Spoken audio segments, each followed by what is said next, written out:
wabarakatuh. Selamat pagi adik-adik semua. Gimana nih kabar kalian pada pagi hari ini? Semoga tetap baik-baik saja ya dan selalu tetap dalam lindungan Allah. Alhamdulillah sekali kita masih bisa bertemu dalam kesempatan kali ini walaupun secara virtual ya, secara online atau daring dalam pembelajaran biologi. Oke, sekarang saya ingin berkenalan terlebih dahulu ya. Perkenalkan, nama saya Indah Ayu Lestari. Kalian bisa panggil saya dengan sebutan Kak Indah atau Bu Indah ya. Oke, sebelum pembelajaran pada pagi hari ini kita mulai, alangkah baiknya kita berdoa terlebih dahulu ya. Yuk kita baca basmalah bersama-sama. Bismillahirrohmanirrohim. Alhamdulillah, semoga dengan bacaan basmalah tadi pembelajaran pada pagi hari ini berjalan dengan lancar. Dan nantinya semoga kita bisa mendapat ilmu yang bermanfaat dan berguna. Oke, supaya menambah semangat kalian pada pagi hari ini, Ibu akan ajak adik-adik semua untuk cek semangat ya. Kalau saya bilang semangat biologi, kalian semua jawab semangat cerdas, berwawasan luas, alhamdulillah, Allahu Akbar. Gitu ya, yuk kita ulangi sekali lagi, cek semangat semuanya. Semangat biologi, semangat cerdas, berwawasan luas, alhamdulillah, Allahu Akbar. Oke, gimana semuanya? Tambah semangat apa tidak? Oke, semoga kalian semua tetap semangat ya dalam mengikuti pembelajaran online pada pagi hari ini.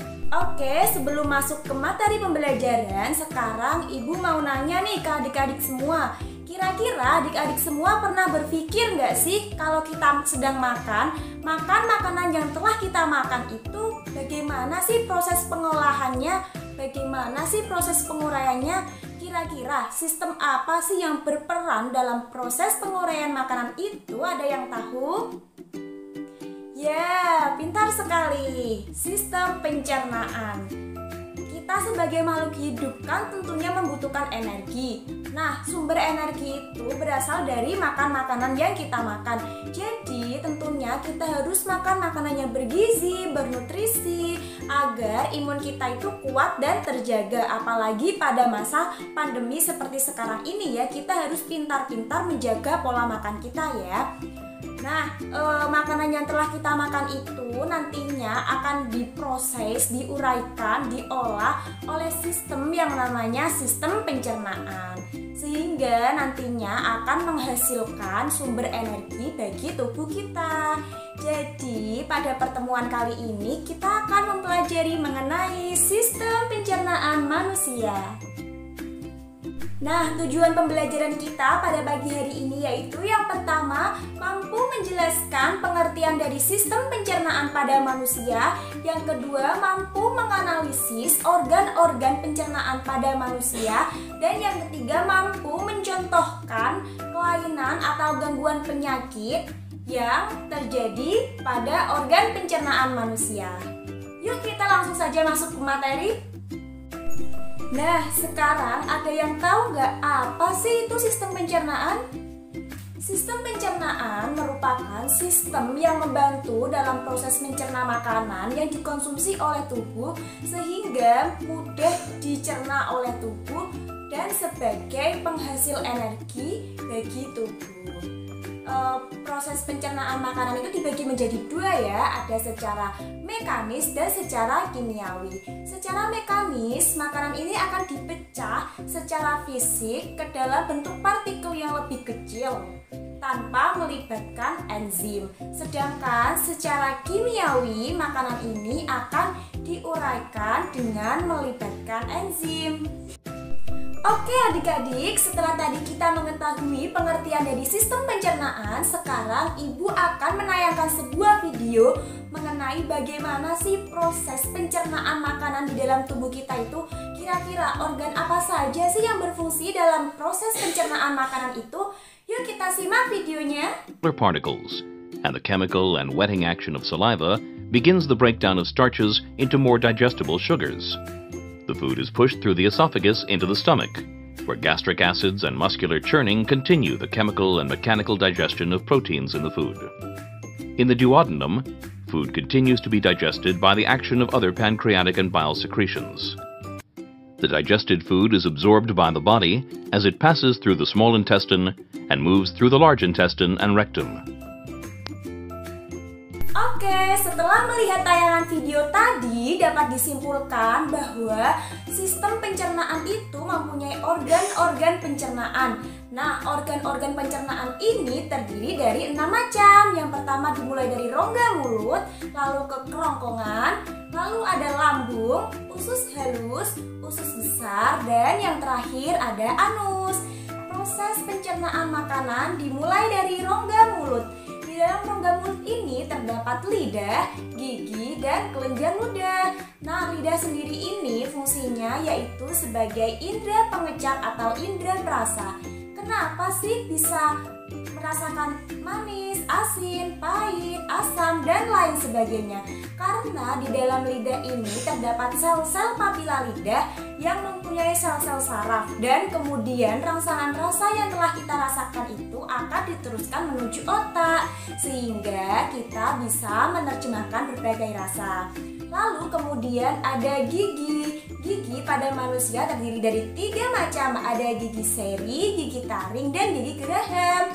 Fungsi gigi seri yaitu untuk memotong makanan, fungsi gigi taring untuk merobek makanan. Contohnya itu kalau kita lagi makan daging ya, itu menggunakan gigi taring. Yang terakhir yaitu gigi geraham. Gigi geraham ini memiliki fungsi yang sangat penting ya, karena dia berperan dalam proses pengunyahan makanan. Lalu selain ada gigi itu ada kelenjar ludah. Kelenjar ludah ini berfungsi untuk membasahi makanan agar menjadi lembab serta lunak dan kemudian mudah untuk ditelan dan didorong menuju proses berikutnya.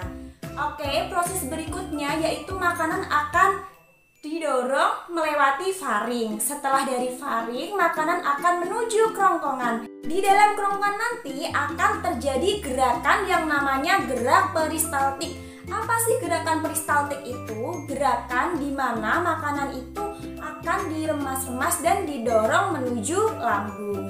Nah, setelah sampai di lambung nantinya, makanan itu akan diproses dengan mekanis dan secara kimiawi. Secara kimiawi, makanan itu akan diuraikan dengan bantuan asam lambung, enzim pepsin, dan enzim renin. Sedangkan secara mekanis, makanan ini nanti akan diremas-remas di dalam lambung. Kemudian akan didorong menuju proses selanjutnya yaitu pada organ pencernaan usus halus. Di dalam usus halus ini nanti sebagian besar sari-sari dan nutrisi dari makanan itu akan diserap dan kemudian akan didorong lagi menuju usus besar. Di dalam usus besar nanti berfungsi sebagai proses penyerapan air dan mineral dari sisa-sisa makanan. Setelah melalui usus besar, makanan itu akan didorong menuju proses selanjutnya yaitu menuju anus. Anus ini merupakan proses defekasi feses. Di dalam anus ini nanti terjadi pengeluaran sisa-sisa makanan yang sudah tidak lagi dibutuhkan oleh tubuh. Oke adik-adik, sekarang kita akan membahas mengenai gangguan pencernaan pada manusia. Apa saja sih gangguan-gangguan yang dapat terjadi? Oke, yang pertama yaitu gangguan sariawan. Sariawan ini merupakan peradangan yang terjadi pada mulut dan terasa nyeri.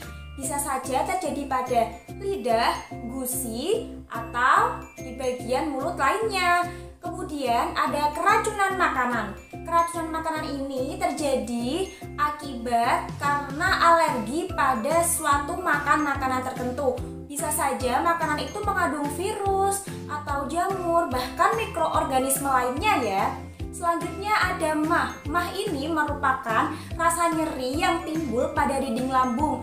Ini gejalanya biasanya ada mual, muntah, gitu ya. Ini disebabkan karena makan makanan yang tidak teratur. Selanjutnya yaitu ada sembelit. Sembelit ini merupakan sulit buang air besar karena disebabkan fesesnya itu terlalu keras. Hal ini disebabkan karena seseorang itu kurang makan makanan yang berserat seperti sayur, buah-buahan, dan lain sebagainya. Selanjutnya ada diare. Diare ini merupakan buang air besar dengan feses yang terlalu encer dan dengan frekuensi lebih sering daripada biasanya. Selanjutnya ada apendisitis. Apendisitis ini merupakan radang pada usus buntu. Baiklah anak-anak, setelah kita mempelajari mengenai sistem pencernaan tadi yang meliputi organ-organ yang ada di dalamnya, gangguan-gangguan yang dapat terjadi, dan lain sebagainya, selanjutnya di sini Ibu akan memberikan pertanyaan untuk kalian diskusikan ya. Nah, untuk pertanyaan dan tugas mengenai pembelajaran yang telah kita pelajari hari ini, Ibu sudah sediakan dan sudah share LKS-nya berupa link yang telah saya cantumkan dalam deskripsi YouTube ini ya. Atau juga bisa diakses melalui WhatsApp group ya anak-anak semua. Selanjutnya tugas kalian nanti yaitu mendiskusikan hasil jawaban dari pertanyaan yang telah Ibu share link LKS-nya tadi ya. Untuk kelompok diskusinya sesuai dengan nomor urut absen. Jadi di kelas ini kan ada 24 siswa ya. Nanti bisa dibagi menjadi 6 kelompok ya anak-anak. Nah, kalian semua bisa mencari dan mendiskusikan jawabannya dengan mempelajari berbagai literasi ataupun melalui bahan ajar masing-masing ya. Atau bahkan bisa dicari melalui sumber dari internet. Jadi kita semua bisa memanfaatkan berbagai sumber untuk belajar ya anak-anak semua. Kemudian setelah kalian selesai berdiskusi, selanjutnya hasil kerja dari masing-masing kelompok yang telah kalian kerjakan tadi nantinya akan dikumpulkan pada pertemuan selanjutnya yaitu pada hari Senin. Kemudian nantinya akan kita diskusikan secara bersama-sama dengan teman kelas untuk membuktikan kebenarannya ya dari jawaban tersebut. Dan nantinya Ibu akan menunjuk dari perwakilan salah satu dari setiap kelompok untuk mempresentasikan hasil kerjanya. Dan kemudian akan dikoreksi bersama melalui WhatsApp group secara daring ya. Seperti itu ya anak-anak semua. Setelah kita mempelajari pelajaran pada pagi hari ini mengenai sistem pencernaan manusia, ada yang mau menyimpulkan nggak kira-kira hari ini ilmu apa aja sih yang kita dapetin? Ada yang mau menyimpulkan? Oke, benar sekali. Jadi hari ini kita itu mempelajari mengenai pengertian dari sistem pencernaan, yaitu sistem yang berfungsi dalam proses pengolahan makanan yang telah kita makan menjadi sumber energi. Selain itu kita juga mempelajari tentang organ-organ yang berperan dalam proses pencernaan manusia yang meliputi mulut, kerongkongan, lambung, usus halus, usus besar, dan yang terakhir ada anus. Selain itu, kita juga mempelajari mengenai gangguan-gangguan yang dapat terjadi pada sistem pencernaan manusia, yang diantaranya itu terdiri dari keracunan makanan, sembelit, diare, sariawan, apendisitis, mah, dan lain sebagainya. Baiklah anak-anak semua, sekarang kita sudah sampai pada penghujung pembelajaran pada pagi hari ini. Nah, sebelum saya tutup pembelajaran pada pagi hari ini, saya akan menyampaikan sedikit kata-kata pesan untuk kalian semua ya. Didengarkan bahwa tidak ada mimpi yang terlalu tinggi dan tidak ada mimpi yang patut kita remehkan. Lambungkan setinggi yang kalian inginkan dan gapailah selayaknya yang kalian harapkan. Oke, mari kita tutup pembelajaran pada pagi hari ini dengan bacaan hamdalah bersama-sama ya. Semoga apa yang telah kita pelajari tadi dapat bermanfaat. Alhamdulillahirobbilalamin. Oke anak-anak semua, Ibu tutup pembelajaran pada pagi hari ini. Wassalamualaikum warahmatullahi wabarakatuh.